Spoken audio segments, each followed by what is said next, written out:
Oh, yes! Let's freaking go! This is episode 8 of season 6, or 247 overall. But most importantly, it is week freaking 1, and I am Britt. I'm Craig. The off season is over. It is time to get our game on. Craig, I don't know about you, but I am fucking ready to go. I'm ready. I'm excited, and I can't believe it's September. Say it every Well, year, damn but I it. still can't believe it. I'm not even going to. Time is irrelevant to me. The only thing that matters is what week number it is, and it's week 1, and that's all that matters until February. But so we got a ton to cover. Let's jump right in. Craig, what are you drinking tonight? All right. So disclaimer: I had to go to a family function before this. It was at a local Italian restaurant. So I've been drinking red wine since 5 o'clock. And I'm still drinking red wine because I'm keeping it the same. I don't want to mix too much. 3 hours, folks. You know, 3 3 hours. hours. That's right. It started at 5. It is now 8 o'clock our time. Where'd you go? What restaurant? Testo's. I was just going to say, it's got to be Testo's. You said Italian restaurant. It's got to be Testo's. Yeah. So, okay, cool. I am drinking diet soda. Why, you ask? Why is the amped up guy drinking diet soda? Well, I'm going to tell you. I have an ear infection. It's a terrible way to start the season. It's a terrible way to start the season, and my doctor was like, "It's not bad enough for me to put you on antibiotics." I've never heard of this before. She called it an external ear infection. Is that like, your earlobe is infected? No, it's the infection is present inside the canal, but it hasn't penetrated inside the eardrum. Ah, I see. So it's like at the door knocking to get in. She's like, "We got to take care of this because if it hits the eardrum, it's going to be bad." She goes, "But right now it has not gotten inside of your eardrum." I'm like, "I have no idea what you're talking about, lady." So she's like, "Well, if you want to avoid antibiotics, you got to do these ear drops and get yourself cleaned out." And I'm like, "Okay, whatever it takes." Not to make everybody gross, but the hope is that if I take really good care of myself Wednesday, Thursday, Friday, I can go drinking Friday night, because Friday night Two Roads is hosting an outdoor movie and I want to fricking go. So I am not drinking tonight.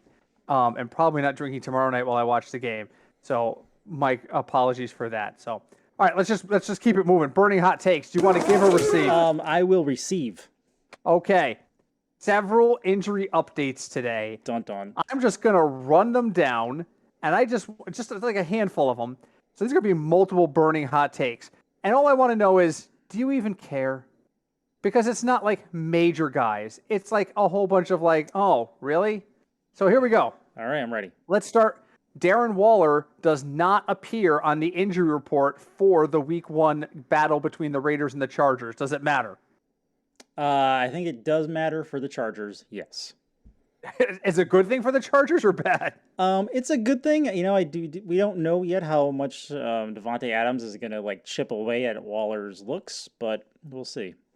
Targets are going to flow to Davante. Where are they coming from? I think this team, when you bring in a new guy like Davante Adams, a guy that's as good as Davante Adams, yes, there's going to be a learning curve. And who has played with Derek Carr.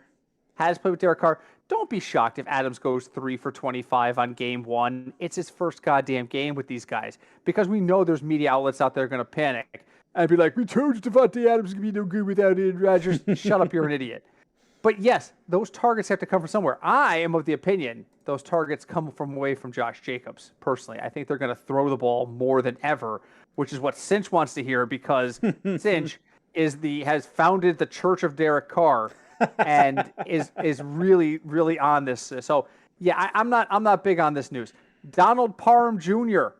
misses practice Wednesday, may not play in the Raiders-Chargers game. I didn't even know Donald Parham Jr. was still on the Chargers. You know, I did. He was kind of one of my sleeper picks last season. Didn't really pan out, but I have hope.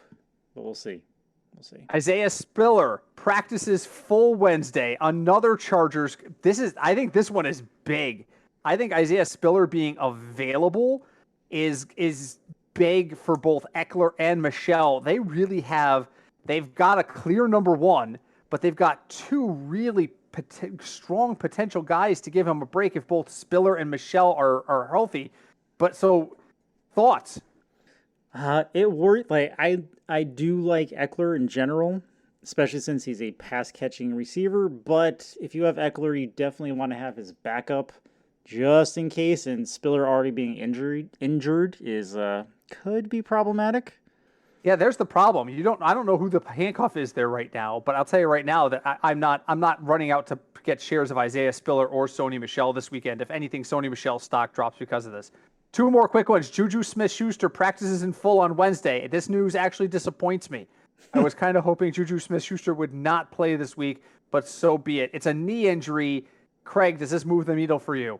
Not really. I didn't really have a big buy-in with him this season. So even with him being on the Chiefs, I don't know. I just don't see it.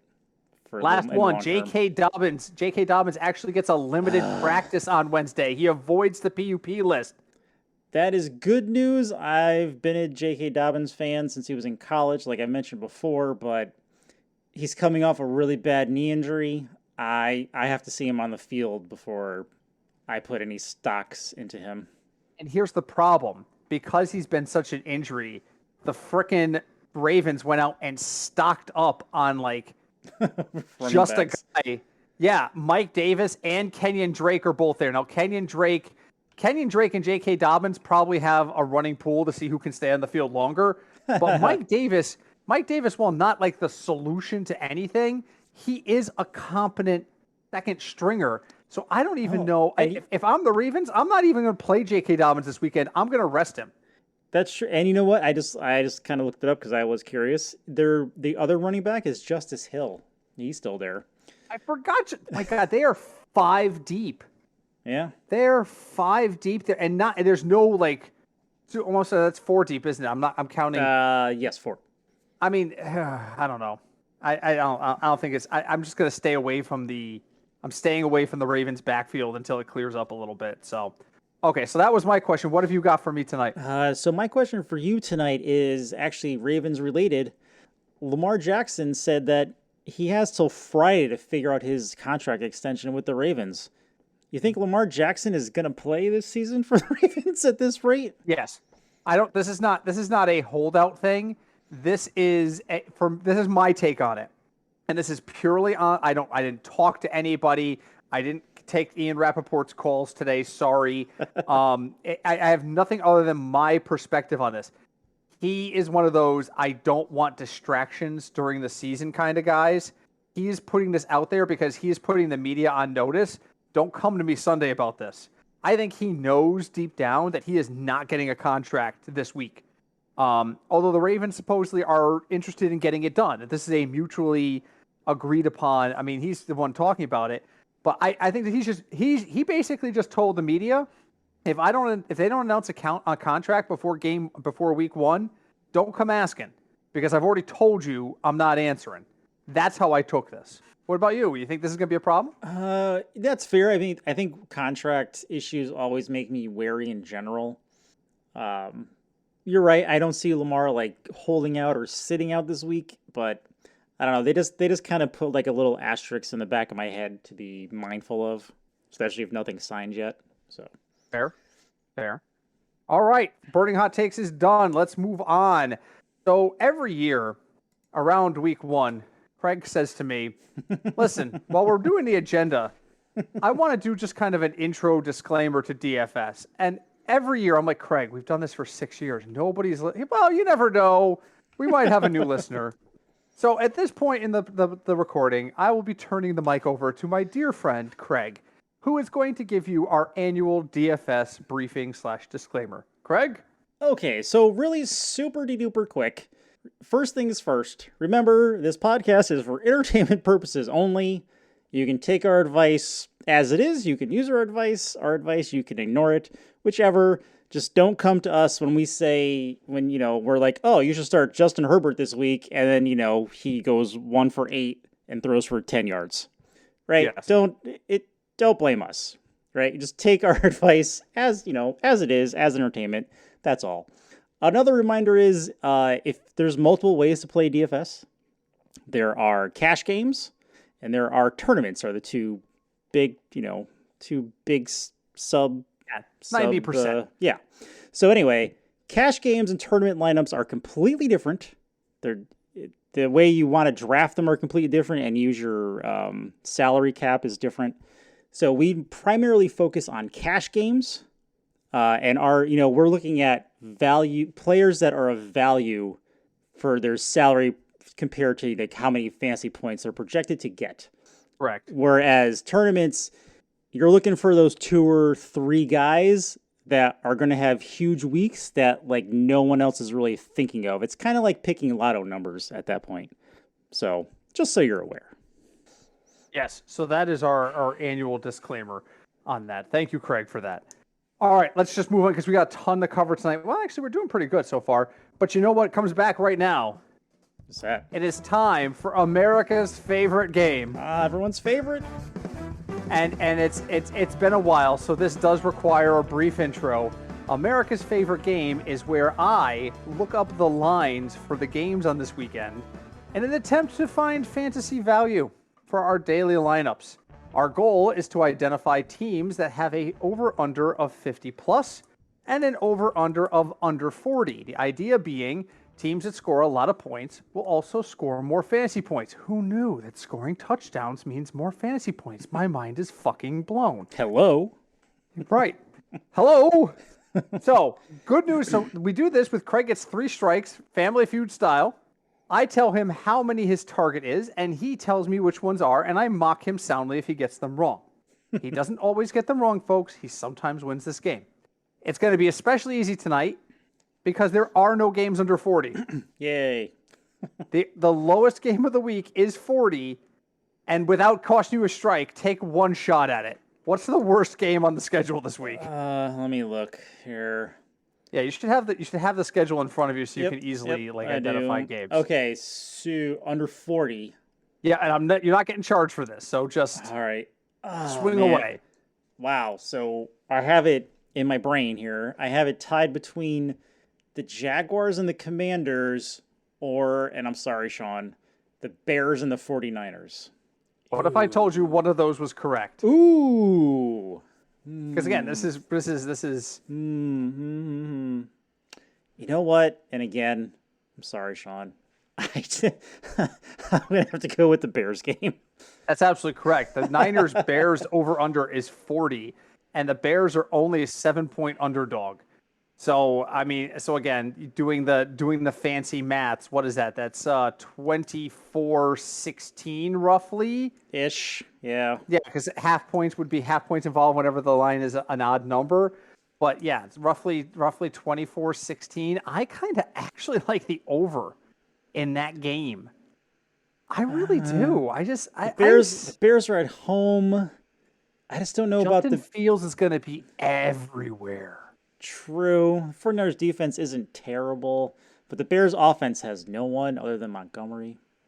And you know what? The Bears are only getting 7. I think San Francisco wins that. I think I'm looking at like 28-21. Maybe. No, that's maybe even less than that. 28-17. Do you take San Francisco giving 7? I wouldn't touch the line. I would just take the over there. I just feel that strongly about the over. That's fair.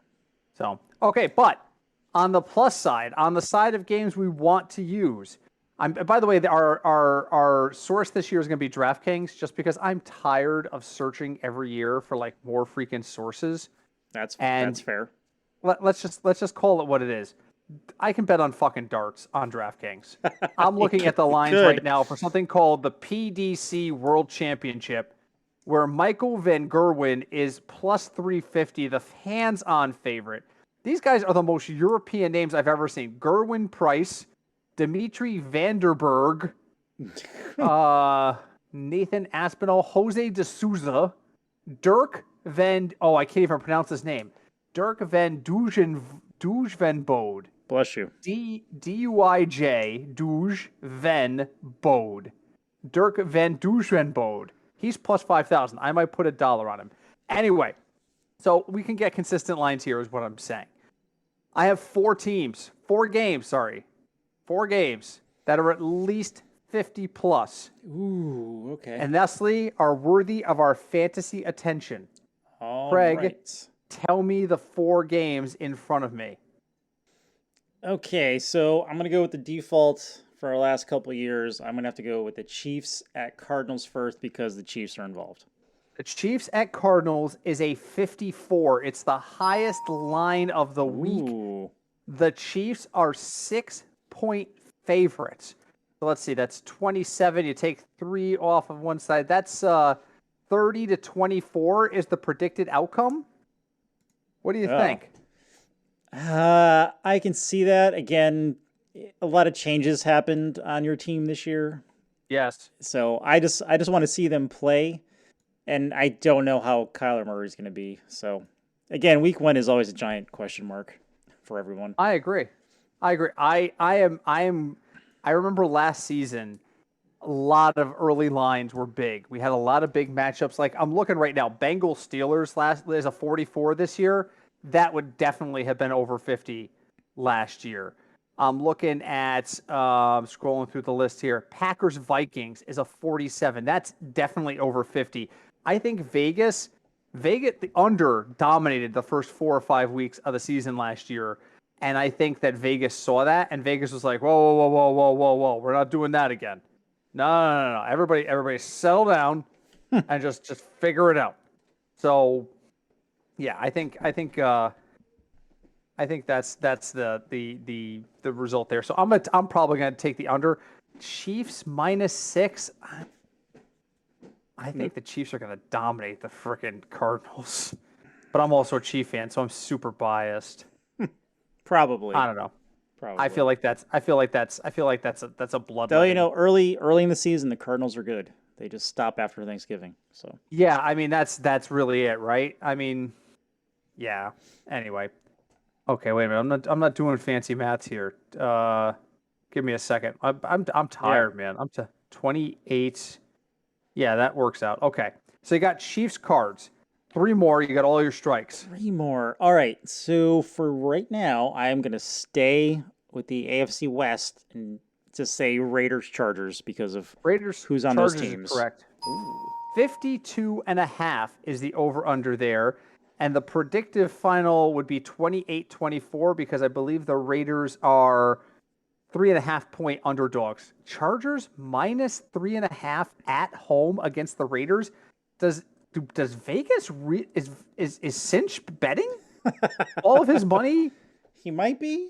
Maybe because Adams is there now. Maybe is there excitement now for that? I mean, I'm gonna be honest. I look at this and I'm like, I think I'm putting my money on the Chargers. It's in LA. I mean, yeah, that close. I think I would go with the home team. Yeah, I mean, not that people go to Chargers games. The Chargers are way deeper than the Raiders. Well, maybe the passing game's not so much deep. That I could see that one going over. I don't know if I trust either of these defenses, but we'll get into that. All right, so you're 2 for 2. There's 2 more left. All right, let me just scan these really quick here. I don't see.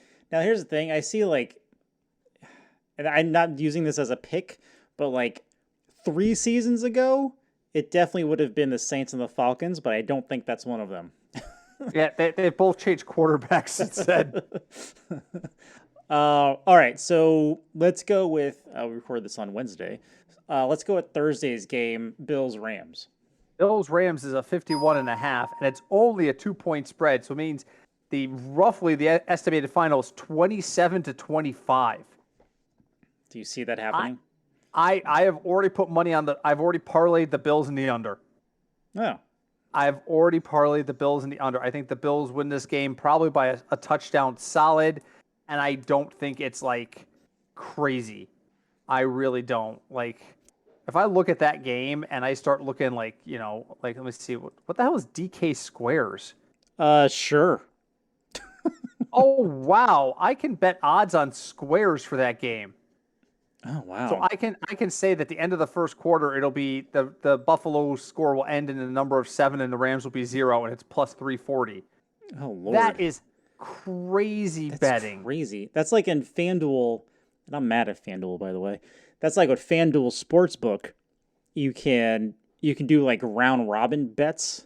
So you can make a parlay and then do a round robin thing where you're putting you're betting on individual things in your parlay for different amounts of money. It's crazy. If any quarter ends between the Rams and the Bills, and the last digit for both scores is 2, like it's 22-12, which is an odd score, right? Right. That plays plus 8,000. Wow. I mean, this is just mathiness here. Yeah, I mean, these numbers seem pretty set across the board. I mean, oh, here we go. Bengals Steelers plus 8,000 if it's 2 and 8. 2 for the Bengals and 8 for the Steelers.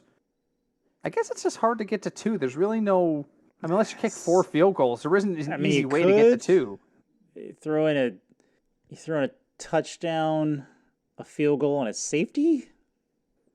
Touchdown. Extra Yeah, that's point. 12. Yeah. I don't know. It feels weird. Okay, anyway, but all right, so you're 3 for 3. There's one game you have all 3 of your strikes. Are you starting the year off hot?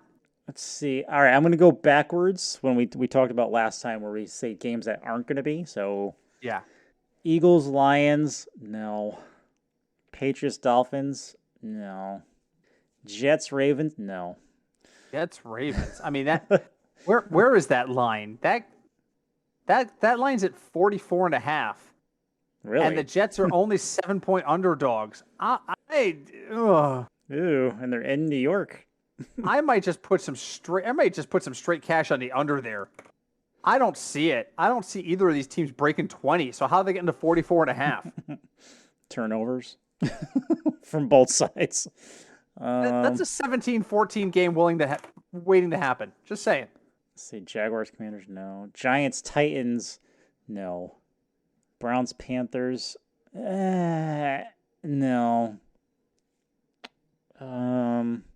Kind of all right. This is kind of a cheat. You already said the Packers and Vikings were under 50, so we won't pick those. That's fine. Colts, Texans. No, I don't see the Texans doing that well against the Colts defense. All right, let's go with the last one on the list. Actually, the Broncos, Seahawks. No, because the Seahawks don't know what they're doing. All right, let's go with the Bucks and the Cowboys because I don't know who else to pick. Correct, absolutely correct. That's a 51, and with the spread, the estimated total is 27-24. Another game, I'd probably take the under. Actually, wait a minute. Who's favored in that? The Bucks are favored. Their offensive line was literally like you want decimated. A contest play. Yeah, I'm trying to find the line now. I scrolled so far down into next week. The Bucks are 2.5-point favorites. 2.5? The money line on the Cowboys is plus 120. No spread. I think the Cowboys win that game. It's in Dallas. It's Sunday night. In Dallas, it's the Cowboys' year. And the Buccaneers' offensive line is broken. And no one's hurt yet on the Cowboys side. Chris Godwin I don't think he's playing. Oh, that's right. Oh, Godwin was iffy. I didn't see the report on him today. I heard hopefulness, but oh my God, I might put some at plus 120. Take the Cowboys on that? Yeah, just take the Cowboys straight up to win on the money line. Why not? 2.5 is not. Well, I mean, I don't see I don't think the Bucs offense is going to have. I mean, well, Leonard Fournette, yeah, that's great. His offensive line is dead. Yeah, I mean, unless Mike Evans decides to catch for 3 touchdowns. So here's what I'll do. What are you gonna do? Now that you ask, I'm gonna hedge my bet. I'm gonna bet on the Cowboys straight up to win. Yep. But I'm also gonna put money on the over for whatever Mike Evans touchdowns are. Oh, there you go. Let's see here. Where's the player props? Player props, but no. Player props. How do I get there? It's somewhere at the top usually. Yeah, rushing. Or here we go. Rushing, receiving props. Let's scroll down. Let's just scroll down here. Give me a second. We'll do this live. So Craig wins today. Good job. Good way to start. Thank you. Good way to start season. These are all rushing though. I want receiving.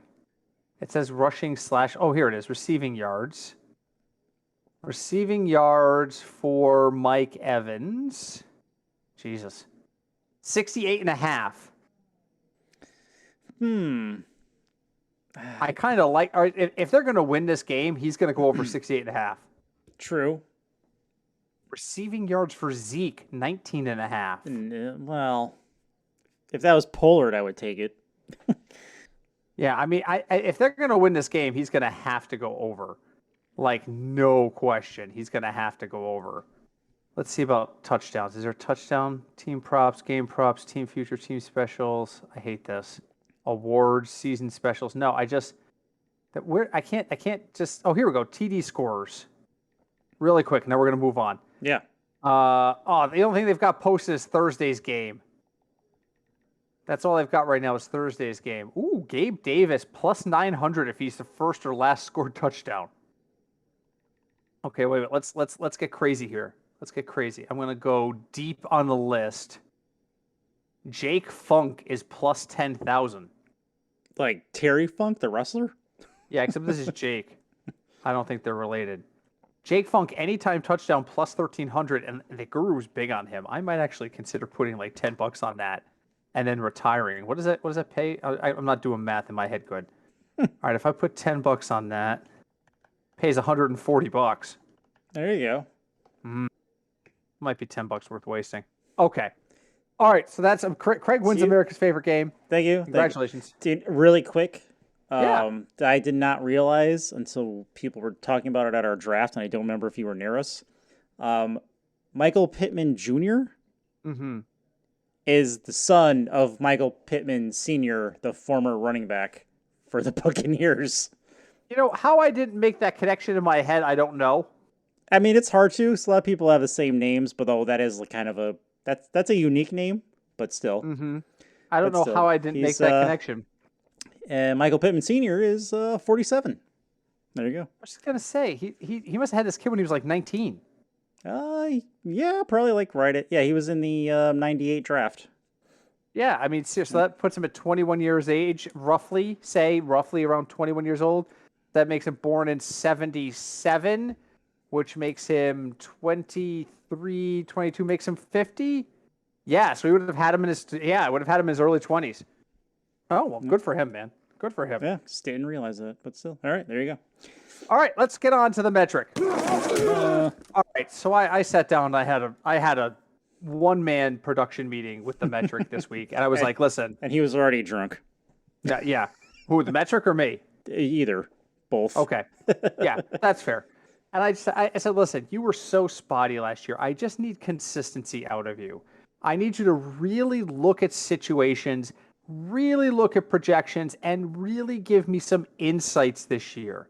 And the metric was like, I really appreciate that feedback. It's very positive. It's very spot on.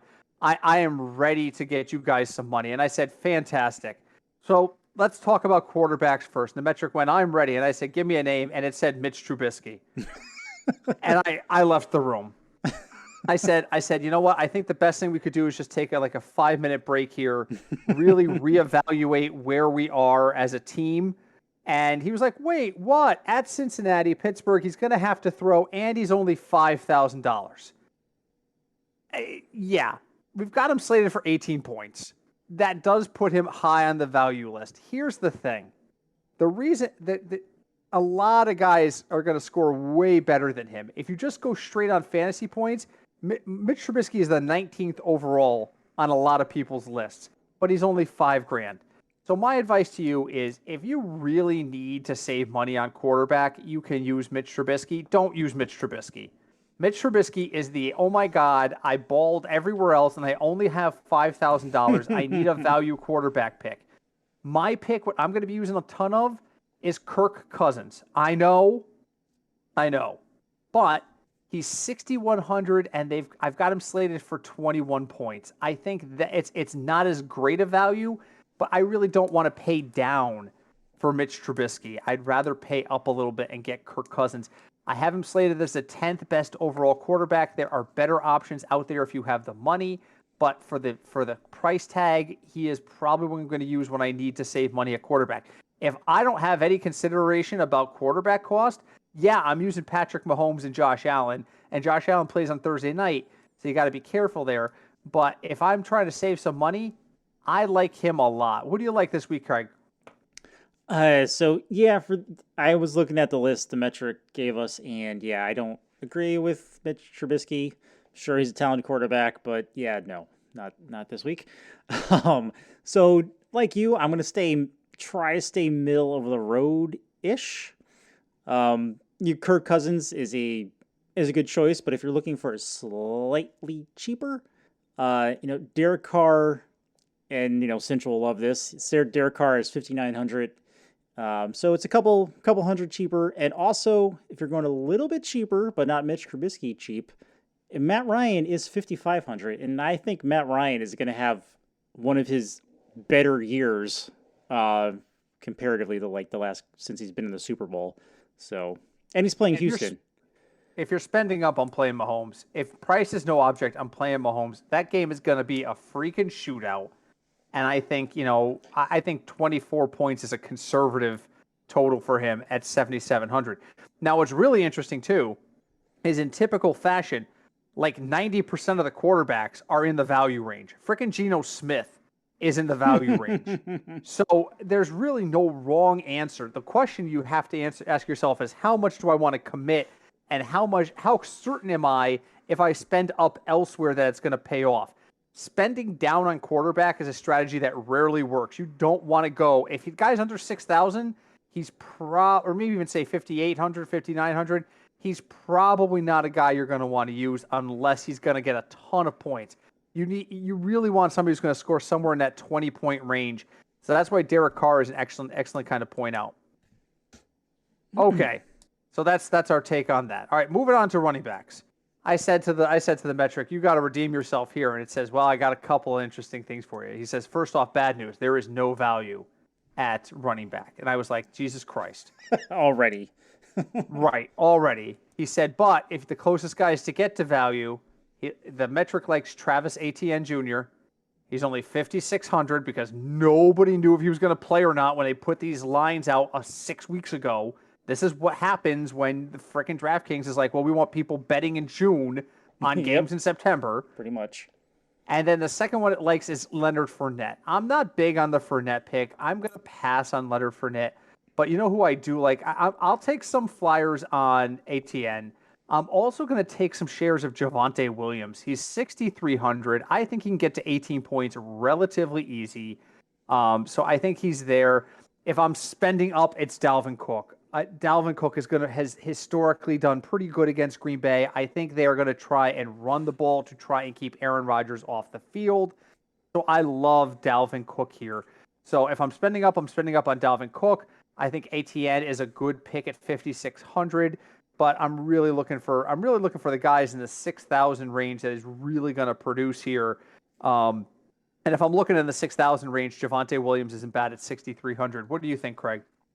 Just for the price tag, I do like Travis Etienne against Washington. Again, because Washington is one of those teams that has been constantly in flux for the last decade. So I still don't know what to make of them. So I think value-wise, that's a really good choice. I do agree with Cook, or actually, since it is a divisional game, I do agree with what's-his-face. That is, there he is, Aaron Jones. Again, because he's a receiving back. It is in Minnesota, but again, it's a divisional game. And I think those two teams do relatively well against each other in general. So I think Aaron Jones is a good pick if you want to pay up a little bit at 67. If you want to go even higher, and you know what, I know I'm going to be biased on this, like Britt was before with the Chiefs. You know what? It's the first week. It's time to get on the train. Oh boy, the Bengals are playing a very confused Pittsburgh team, and I just think the Bengals are going to do bad things to Pittsburgh finally for a change, and I think they're just going to run the ball just constantly during this game. I agree that's what they're going to do, but I just don't see Mixon. I see Mixon being in a situation where he could probably sit out the entire fourth quarter. That's also a valid point. That's also a valid point. He's not reasonable in terms of his price. 7,100 is only going to be good if he plays that entire game and gets in the end zone at least once and racks up over 100 yards. And I don't know what's going to happen. I don't know that's going to happen just because I don't know that Pittsburgh's going to keep up with them. Now, the metric thinks that Trubisky's going to get 18 points. If Trubisky's going to get 18 points, it's because he throws for 4 touchdowns and 6 interceptions because they're trying to get back into the game. So that's why I'm just going to avoid the Cincy Pittsburgh game pretty much in general because I think it's going to be one-sided. I want games that are going to be competitive. Like Green Bay at Minnesota is likely going to be a more competitive game. KC at Arizona is going to be a more competitive game. I just don't. I'm not looking for the high totals. I'm looking for the high totals in games where it's going to be back and forth. There are 3 of them one of them's Thursday. Bills, Rams, Raiders, Chargers is probably going to be back and forth. Chiefs, Cards is probably going to be back and forth, and Green Bay, Minnesota is going to be probably back and forth. So I'm really interested in those kinds of guys. Now, it doesn't mean I'm just going to use everybody from those teams, but those are the kinds of games I'm looking at. All right, on to wide receivers. Along those lines, the metric says to me, hey, you know who's a great guy to use? Got to go rookies here. I really like that Wan'Dale Robinson guy. And I'm like, we have no idea what they're going to do with Wan'Dale Robinson. We have no freaking clue. And the metric is like, yeah, but he's only $3,000. And I went, okay, so now we've got a serious value play here. And he said, you know who else is $3,000? That rookie out in Green Bay, Romeo Dubs. I don't even know if it's pronounced Dubs or Dubs. I've heard it. I've heard it like 3 different ways, and honestly, until I hear him say it, I don't know. I'm gonna call him Romeo. That's fair. That's his name. Yeah, that's his first name. So let's go. So, am I telling you to use Wan'Dale Robinson and Romeo? I'm telling you that they are both really good value plays. If you use both of them, you could pay up for Jonathan Taylor. And that's an option. That's an option here. I'll tell you right now, I'm probably using one of them. I'll probably have shares of both across multiple pools, but I'm probably going to have one of those 2 guys in every pool I do. If I hold my feet to the fire, I'll take the better quarterback and I'll go with Romeo. Those are the 2 guys that the metric was like, these are the guys you want. Mid to upper range guys, Michael Pittman Jr., he's 5,500. Houston is pathetic. Matt Ryan is out there with something to prove. I think he's going to outshine guys in the same sort of category like Darnell Mooney and Christian Kirk and Rashad Bateman. So if I'm spending over $5,000 on anybody, I'm spending $5,500. Elijah Moore is at $5,100. I am not touching Elijah Moore. I don't care that Joe Flacco's the quarterback now. Do not care. If I'm looking top tier, CeeDee Lamb's interesting, but I'm probably not touching him there. Justin Jefferson's interesting. I'm probably not going to touch him there. I'm probably looking all mid-range. Now that I look at this list, I'm probably going to use Romeo and then some mid-range guys. The metric also likes Kadarius Toney, but it hates Daniel Jones. So I'm like, where are all these points coming from? Unless you think Tennessee is going to get out to a big thing and they're going to make Daniel Jones throw like crazy. But so I like the Robinson Dubs for value. I like a Michael Pittman Jr. and some more mid-range options there. Craig, what do you like this week at wide receiver? So Pittman was going to be one of my first choice for a mid-tier receiver. Did I write this down wrong? 55 sounds way too cheap for him, doesn't it? It does, but I think people don't know what to expect with Matt Ryan there. I'm going back in just to make sure I didn't write this down wrong. Sure. Double check. Watch him be like 87. Yeah, that's just 5,500. I don't understand. Maybe he's the new Darren Waller. But just and these are all DraftKings values, by the way, guys. Just to give you an idea of people who are more expensive than that. DJ Moore's at 6,000. Cortland Sutton's at 5,900. AJ Brown's at 6,400. T. Higgins is at 6,100. He isn't even the first option on the field on that team. Darnell Mooney's 57. Amon-Ra St. Brown, 6,100. What? Wow. You know what? Here's where the conversation ends. Ready? Yep. Brandon Cooks is 6,300. What universe is Brandon Cooks more expensive than Michael Pittman? Wow. Looking at this list really quick. Someone close to Michael Pittman Jr. is Brandon Ayuk. Yes. And Christian Kirk. Michael Thomas is 5,700. And, I think he's going to come out there and he's going to play well. But I'm just like, you got to be kidding me, really? Allen Robinson, 6,100. Tyreek Hill, 6,800. Jalen Waddle's at 6,400. this is okay. I'm going to revise it. Listen, Michael Pittman. You need Michael Pittman. Needs to Michael be in every Pittman, lineup you create. basically, basically at 5,500. What is that? 17 points. He gets to 17 points, and he's in value. And I have him slated for 15, but I think he could ease 15. To me, is probably right around the middle of his range. Yeah. But I cannot believe he's 5,500 when guys like Darnell Mooney are at 5,700. How does this happen? I don't know. People just don't trust Matt Ryan, I guess. I don't. Matt Ryan, look, the Super Bowl broke Matt Ryan, but he's still a good quarterback. And then after the Super Bowl, the Falcons just fell apart in general. And that wasn't Matt Ryan's fault. Guys, he is cheaper than Alan Lazard. Wow, and Alan Lazard is hurt. He's cheaper than Alan Lazard. He's cheaper than Terry McLaurin. Damn. I don't understand this. All right, so I'm going to be using him a lot. Can I pick him 3 times? Yeah, I mean, if you're allowed to do that, I'd say do it. All right. Is there anything else you want to toss in a wide receiver? No, only other thing I can think of, maybe if you want to look at, is DJ Moore at 6,000, because again, the Browns are a dumpster fire. I don't hate the Browns cinch, but they are a dumpster fire. Vengeance game. Here comes the revenge game. Here it comes. Remember everyone's revenge game? But yeah, I think DJ Moore is going to have a semi-decent season, and 6,000 is not bad. So that's all right, so moving on to tight end. Here's a place where you can save money. There are 2 names that jump off of this sheet to me.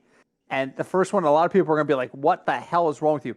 I have Cole Kmet really high this season. And this week I have him at 12 points, and he's only 3,700. So he needs to if he gets to 11.5 points, he gets you value.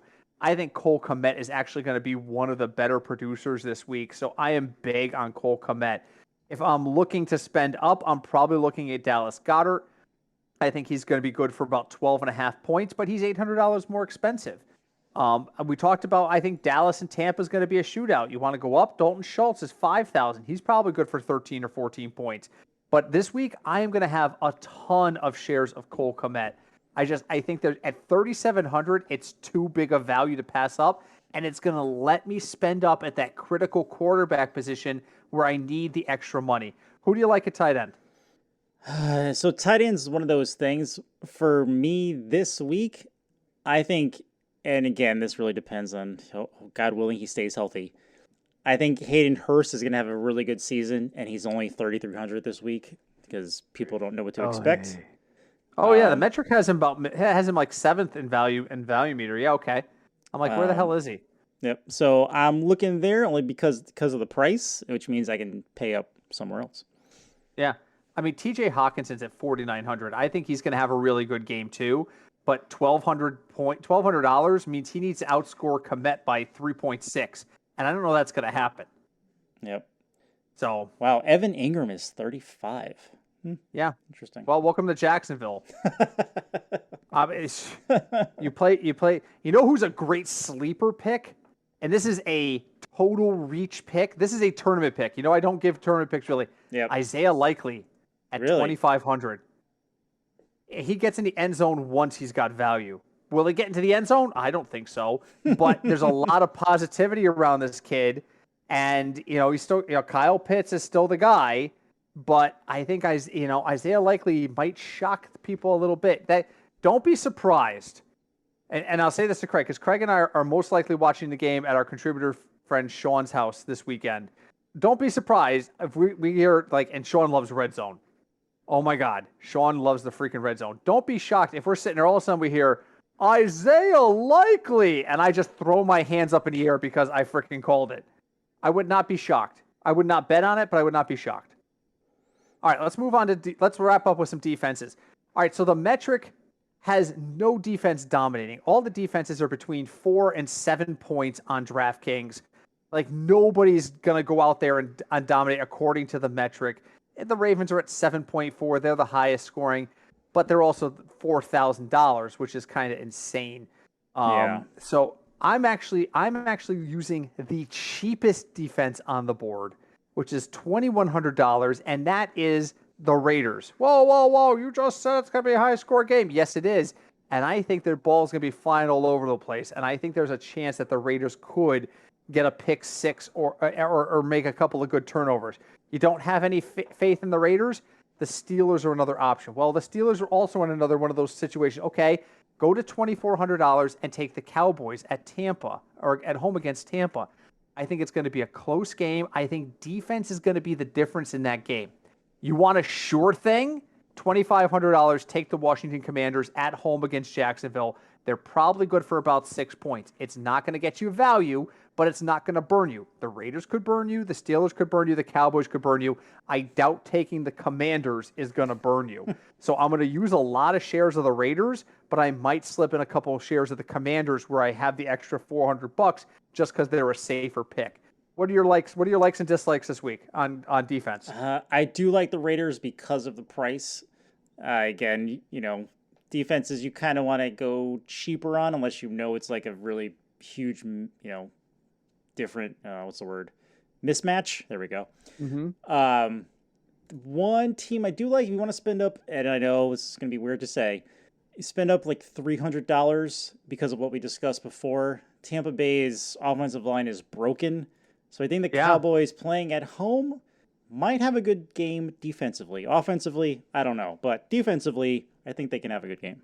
It's just not as safe a pick as the Commanders. It's a good pick. Right. It's a good pick. The Commanders are safe because Jacksonville's offense, we don't know anything about it.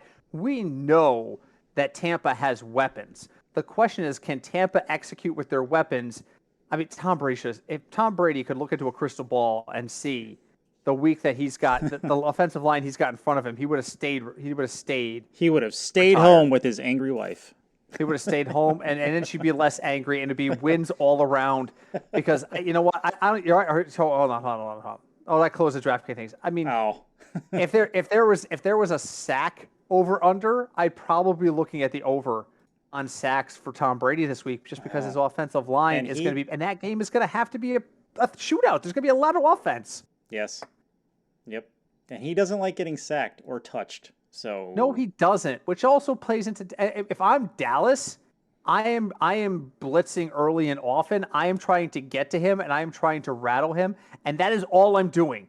Because this is listen to me, Dallas Cowboys, presented by Jerry Jones. Do not showboat the GOAT. That's what riles him up. Pissing him off is hitting him and making him look like he can't complete. Like, but then hurry him. It's really hurry him. Yeah, rush him, make him uncomfortable. The moment you wag a finger in his face or you respond to him when he's yelling, you are playing into his passion and not his anger. Passion is his strength. Anger is his weakness. Do not gloat. And that's the problem. The Cowboys gloat The Cowboys gloat when they get a good deal on fried zucchini at the grocery store. This is what this organization has always done.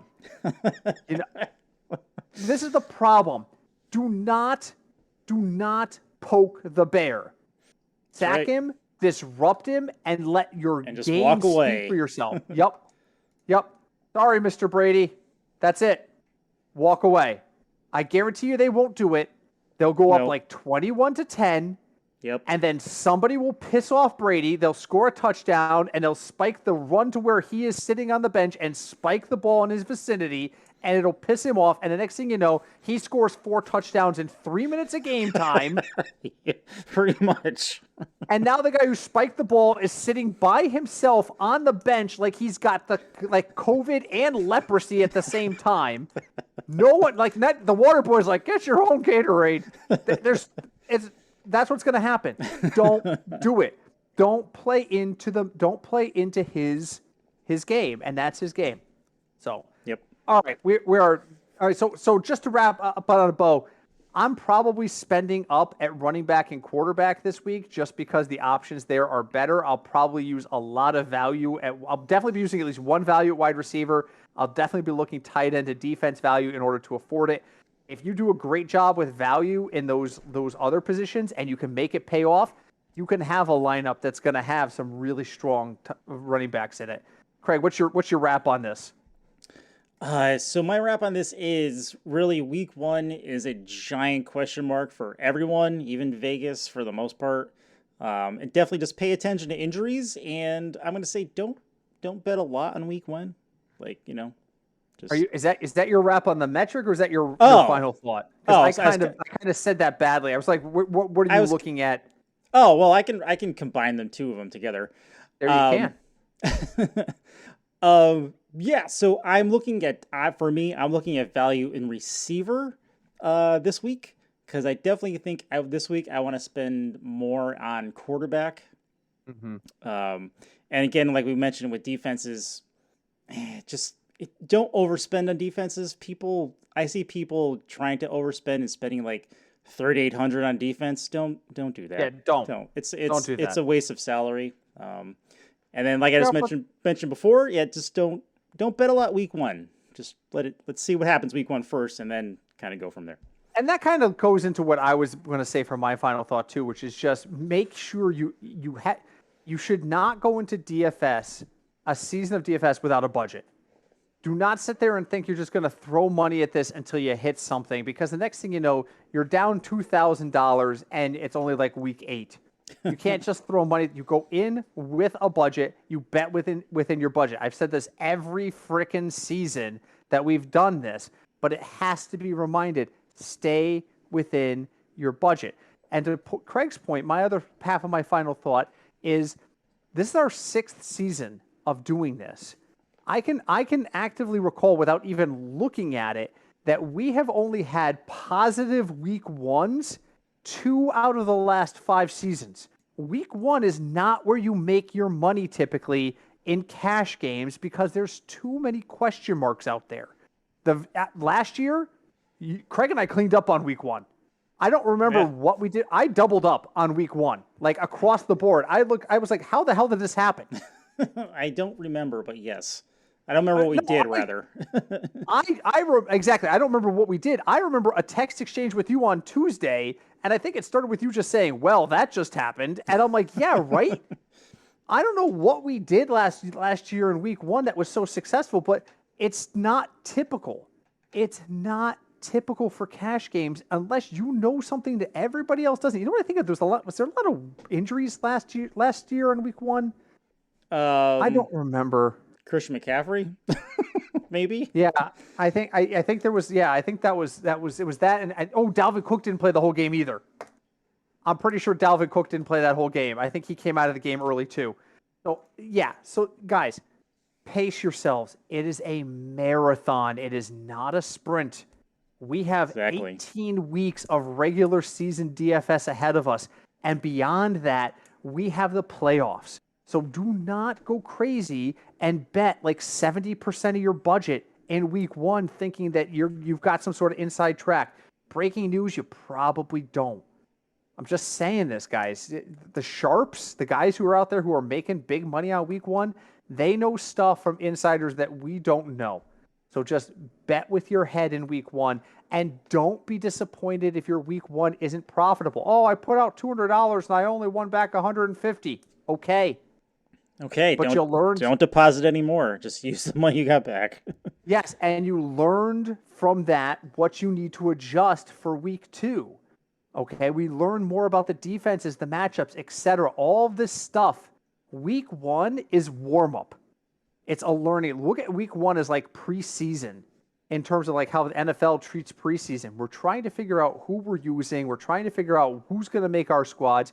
It is not the Super Bowl. Don't bet it Yeah. like it's the Super Bowl. I would say it takes till at least week 3 to like get a decent view of things across Yes, the the NFL. metric the metric typically settles in around weeks 3, 4, and 5, and it historically, last year is an exception. It gets stronger as the year goes on. Last year, I mapped out the metrics accuracy, and it went like nosedived after week 14, and I don't understand why. I have no idea. I did try a slightly different system, so I'm going back to the original system. Mhm. So I think it's again, the projections aren't accurate, the results aren't going to be accurate. And that's what you have to look for: is where are the projections the most accurate? Where's the most consistency? And I think we did I did a bad job of that last year with the metric. I mean, the metric just gives us value plays. Right now, the Steelers and the Cowboys are both $2,400. I have the Cowboys as a better play. I could be wrong about that from a defensive perspective. If that's the case, then I'm going to be wrong on that. But that's how this system is meant to work. You know what system doesn't work without your help, though? The review system. We need reviews because it's the best way to get the word out about our podcast. When Apple sees people leaving us reviews, that it gets us more exposure, and it would be a big help. You can leave us a review on any of the podcast directories you find us on, Apple being our primary one, but all of them, if there's any way for you to leave us a review, we would really appreciate it. Dr. Skinny came back and updated his review because he was very pleased with our draft advice. He had a fantastic draft. I have not had a chance to really sit down and talk about it with the contributors, but he sent us the draft board. We were great. I was so excited to hear that question from him. So definitely leave us a review. If you'd like to ask us a question like Dr. Skinny did, you can reach out to us on our email. We are fignutsdfs@gmail.com. We are also on Twitter. We are at fignutsdfs. And we're also on Facebook. We're the Football Fignuts Podcast on Facebook. We love to hear from guys, and we love when we see new reviews. Even when they're reviews that tell us things that we could do better, we're still learning, so we appreciate it. Deep breath. That's a lot of words in the last 57 minutes. That was. Tomorrow night, it all starts again, folks. That's right. It's back. Tomorrow night, it all starts again. And we always know what we forgot to do. Yeah. We always do this right before week one. So even though we've given our final thoughts and we've done our wrap up, here's what we're going to close with. Yep. We have to do our Super Bowl predictions. Okay. Are you ready? Are you confident? I'm ready. So we're just picking who's playing the Super Bowl, who's winning the Super Bowl. Both. Give me the teams, and you don't have to give me a score. Give me the teams and give me the champion. Who's in the Super Bowl and who wins it? God, help me that this is going to be such a biased pick, but whatever. I'm going to go Packers, Bengals. Bengals finally win. Packers losing to the Bengals. Okay. I'm not complete. I could see it. I have not given this a lick of thought before just now when it popped in my head, and I reminded myself that we have to do this. Perfect. So I am going to go off the cup. I am going to take the Bills beating. I'm going to take the Bills over the Arizona Cardinals. Wow, that is spicy. The Cardinals are going to be good after Thanksgiving. What's Britt saying? But I got a shrine to Kyler Murray. He does. As much as I talk up Kyler Murray, and if you've listened to the show for a while, I talk up Kyler Murray incessantly, and I am trying to wrap it up. But the producers over in the corner giving me the hello. We have more people waiting to use the studio sign. But I do not have a single freaking share of Kyler Murray this year. Really? 8 leagues. Not counting best ball, and I looked. I don't have a single even in best ball share of Kyler Murray. Not a one. Wow, folks, that's huge. That's ginormous. There's a total of eight dynasty and redraft leagues, and I think 14 best balls I did this year, and I don't have a single share of Kyler Murray. Not once do I have Kyler Murray. By the way, in my 8 teams, I have 6 shares of Sky Moore. Oh, there you go. But do you have any of Noah Fant? Probably not. I think I have him once. I think I have one. Yeah, just one. I was also a Noah Fant truther. Me too. So I was in Seattle. We are way over time, folks. Go enjoy week 1. We will see you guys next week for week 2. We will, and trust me, if we lose this week, we will win in week 2. We will get back there. But in the meantime, enjoy the return of football. Thank you so much for joining us. My name is Britt. I'm Craig. And we are the Football Fignuts Podcast. Hi, Deb.